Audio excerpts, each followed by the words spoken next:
বিশ্বের যা কিছু মহান সৃষ্টি চিরকল্যাণকর, অর্ধেক তার গড়িয়াছে নারী, অর্ধেক তার নর। নারী রাজনৈতিক ও অর্থনৈতিক ক্ষমতায়নের বিষয়টি গুরুত্ব দিয়ে স্বাধীনতার ঘোষক শহীদ রাষ্ট্রপতি জিয়াউর রহমান 1976 সালে রাষ্ট্রপতির সচিবালয়ে প্রথম নারী বিষয়ক দপ্তর প্রতিষ্ঠা করেন।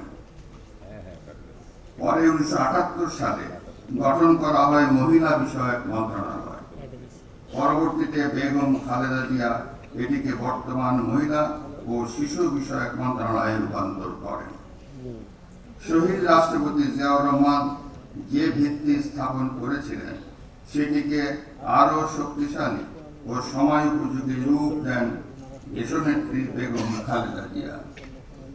তিনি মেয়েদের জন্য প্রাথমিক শিক্ষা বাধ্যতামূলক এবং দ্বাদশ শ্রেণী পর্যন্ত অবৈতনিক শিক্ষা চালু করেন।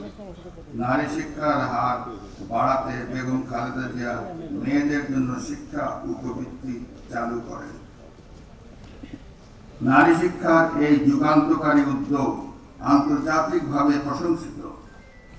বিশ্ব ব্যাংক সহ বিভিন্ন আন্তর্জাতিক সংস্থা এটিকে তৃতীয় বিশ্বের একটি সফল মডেল হিসাবে স্বীকৃতি দিয়েছে। বর্তমান সরকারও নারী শিক্ষার প্রসারে গুরুত্ব দিচ্ছে।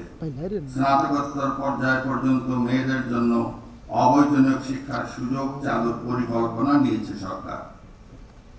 একই সঙ্গে অর্থনৈতিকভাবে পিছিয়ে পড়া নারীদের ক্ষমতায়নের লক্ষ্যে সরকার ফ্যামিলি কার্ড কর্মসূচি গ্রহণ করেছে।